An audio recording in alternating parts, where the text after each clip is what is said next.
ರಾಜ್ಯ ಕೃಷಿ ಸಚಿವರು ರಾಜ್ಯಕ್ಕೆ ಕೃಷಿ ಸಚಿವರ ಅಥವಾ ಅವ್ರ ತಾಲೂಕಿಗೆ ಸೀಮಿತನಾ ಅಥವಾ ಅವರು ಜಿಲ್ಲೆಗೆ ಮಾತ್ರ ಕೃಷಿ ಸಚಿವರ ಅನ್ನುವಂಥ ಒಂದಷ್ಟು ಚರ್ಚೆಗಳು ಇವತ್ತು ರೈತಾಪಿ ವಲಯದಲ್ಲಿ ಪ್ರಾರಂಭ ಆಗಿದೆ.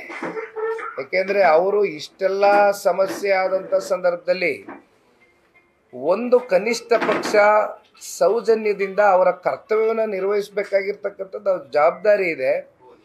ಆದರೆ ಇಲ್ಲಿವರೆಗೂ ಕೂಡ ಅವರು ಯಾವ ಒಂದು ಪ್ರದೇಶಗಳಿಗೂ ಕೂಡ ಭೇಟಿ ಕೊಟ್ಟಿರ್ತಕ್ಕಂಥದ್ದನ್ನು ನಾವು ಇಲ್ಲಿವರೆಗೂ ಕಾಣಲಿಕ್ಕೆ ಸಾಧ್ಯ ಆಗಿಲ್ಲ. ಬಹುಶಃ ಇವತ್ತು ಸಂಜೆ ಮಾನ್ಯ ಮುಖ್ಯಮಂತ್ರಿಗಳು ಉಪಮುಖ್ಯಮಂತ್ರಿಗಳು ಇಲ್ಲಿ ಒಂದು ಕಾರ್ಯಕ್ರಮಕ್ಕೆ ಭೇಟಿ ಕೊಡ್ತಾ ಇದ್ದಾರೆ ಅನ್ನೋದು ಕೂಡ ಮಾಹಿತಿ ನಮ್ಮೆಲ್ಲರಲ್ಲೂ ಇದೆ. ಆದರೆ ಒಂದು ನಾನು ಇಲ್ಲಿ ರಾಜ್ಯ ಸರ್ಕಾರಕ್ಕೆ ಕೇಳ್ತಕ್ಕಂಥದ್ದು, ಇವತ್ತು ರೈತರು ಅತ್ಯಂತ ಈ ಸಂಕಷ್ಟದ ದಿನಗಳಲ್ಲಿ 302 ಕೋಟಿ ರೂಪಾಯಿಯಷ್ಟು ಇವತ್ತು ಸಂಪೂರ್ಣವಾಗಿ ಬೆಳೆ ನಾಶ ಆಗಿದೆ. ಇದನ್ನ ಯಾವ ರೀತಿ ರಾಜ್ಯ ಸರ್ಕಾರದ ಕಡೆಯಿಂದ ರೈತರ ಜೊತೆಯಲ್ಲಿ ನಿಂತು ಈ ಬೆಳೆಗಳನ್ನ ನಾಶ ಆಗಿರ್ತಕ್ಕಂಥ ಹಿನ್ನೆಲೆಯಲ್ಲಿ ಅವ್ರಿಗೆ ಒಂದು ಸಬಲರಾಗಿ ಮಾಡ್ತಕ್ಕಂಥದ್ದಕ್ಕೆ ಆರ್ಥಿಕವಾಗಿ ಯಾವ ರೀತಿ ನೆರವನ್ನ ನೀಡಬಹುದು ಅಂತಕ್ಕಂಥದ್ರ ಬಗ್ಗೆ ಇವತ್ತು ರಾಜ್ಯ ಸರ್ಕಾರ ಉತ್ತರ ಕೊಡಬೇಕಾಗಿದೆ. ಒಟ್ಟಾರೆಯಾಗಿ ಇದರಿಂದ ಇವತ್ತು ರೈತ ಒಂದು ಹಂತದವರೆಗೂ ನಿಟ್ಟಿಸರು ಬಿಡಬಹುದು ಅನ್ನೋದಾದರೆ ಎಕರೆಗೆ ಒಂದು 20 ರಿಂದ 25 ಸಾವಿರ ಅವ್ರಿಗೆ ಪರಿಹಾರವನ್ನು ಘೋಷಣೆ ಮಾಡುವ ಮೂಲಕ ಜೊತೆಯಲ್ಲಿ ಒಂದಷ್ಟು ವಿಶೇಷ ಪ್ಯಾಕೇಜ್ಗಳನ್ನು ಕೂಡ ಇವತ್ತು ರೈತಾಪಿ ವರ್ಗಕ್ಕೆ ಘೋಷಣೆ ಮಾಡ್ತಕ್ಕಂಥದ್ದು ರಾಜ್ಯ ಸರ್ಕಾರ ಮಾಡುವ ಮೂಲಕ ಮುಂದಿನ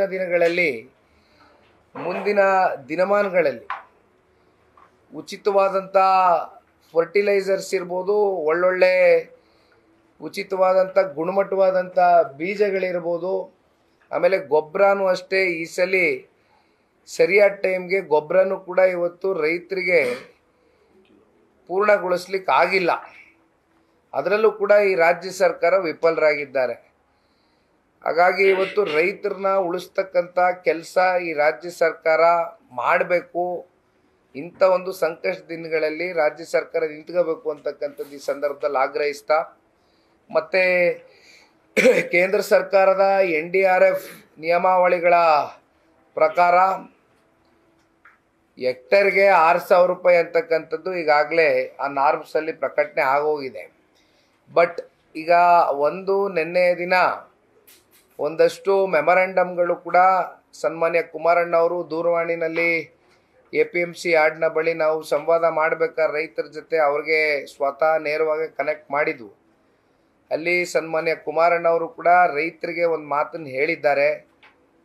ಕೇಂದ್ರದ ಕೃಷಿ ಸಚಿವರು ಹಾಗೂ ನಮ್ಮ ದೇಶದ ಗೌರವಾನ್ವಿತ ಪ್ರಧಾನಮಂತ್ರಿಗಳು ಅವರಿಬ್ಬರ ಗಮನಕ್ಕೆ ಇವತ್ತು ರೈತರ ಸಂಕಷ್ಟದ ಪರಿಸ್ಥಿತಿಯನ್ನು ಇವತ್ತು ಅವರ ಗಮನಕ್ಕೆ ತಗೊಂಡು ಬರ್ತಕ್ಕಂಥ ನಿಟ್ಟಿನಲ್ಲಿ ಯಾವ ರೀತಿ ಕೇಂದ್ರದಿಂದ ಮತ್ತಷ್ಟು ಪರಿಹಾರವನ್ನು ರಾಜ್ಯದ ನಮ್ಮ ರೈತರಿಗೆ ಒದಗಿಸ್ಕೊಡ್ಬೋದು ಅಂತಕ್ಕಂಥದ್ರ ಬಗ್ಗೆ ಸನ್ಮಾನ್ಯ ಕುಮಾರಣ್ಣ ಅವರು ಕೂಡ ನಾನು ಒಂದು ದಿಟ್ಟವಾದಂಥ ಒಂದು ಹೆಜ್ಜೆಯನ್ನು ಇಡ್ತೇನೆ ನಿಮ್ಮ ಪರವಾಗಿ ಅಂತಕ್ಕಂಥ ಆತ್ಮಸ್ಥೈರ್ಯವನ್ನು ತುಂಬಿದ್ದಾರೆ. ಯಾಕಿದನ್ನು ನಾನು ಹೇಳ್ತಾ ಇದ್ದೀನಿ ಅಂದರೆ, ಈ ಹಿಂದೆಯೂ ಕೂಡ ಮೈಸೂರು ಜಿಲ್ಲೆಯಲ್ಲಿ ತಂಬಾಕು ಬೆಳೀತಕ್ಕಂಥವರು ಒಂದು 5 ತಾಲೂಕಲ್ಲಿ ಮೈಸೂರು ಜಿಲ್ಲೆಯಲ್ಲಿ ಬೆಳೀತಾರೆ.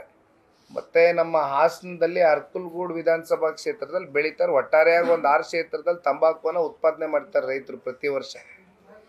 ಅವರು ಉತ್ಪಾದನೆ ಮಾಡಿದಂಥ ಆ ತಂಬಾಕು ಖರೀದಿ ಆಗದೇ ಇರತಕ್ಕಂಥ ಹಿನ್ನೆಲೆಯಲ್ಲಿ ನನ್ನ ಗಮನಕ್ಕೆ ಬಂದು ಒಂದು ರೈತರ ನಿಯೋಗ ಭೇಟಿ ಮಾಡಿತು.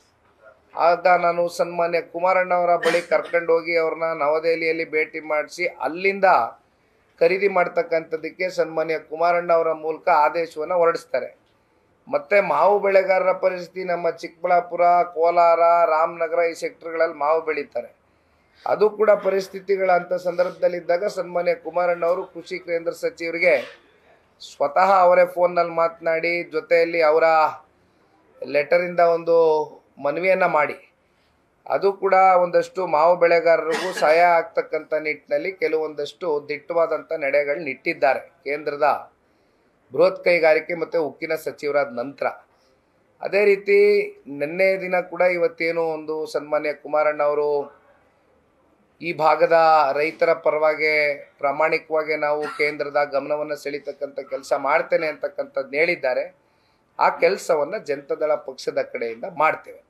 ನೀವು ಸಣ್ಣ ಆಗ್ಬೇಕಲ್ವಾ, ಅದು ಒಂದು ಉತ್ತಮ ಆಹಾರದಿಂದ ಸಣ್ಣ ಆಗ್ಬೇಕಲ್ವಾ. ಪ್ರತಿದಿನ ನಮ್ಮ ಜೀನಿ ಸ್ಲಿಮ್ನ ಯೂಸ್ ಮಾಡಿ ಯಾವುದೇ ಸೈಡ್ ಎಫೆಕ್ಟ್ ಇಲ್ದಂಗೆ ನೀವು ಸಣ್ಣ ಆಗ್ತೀರಾ.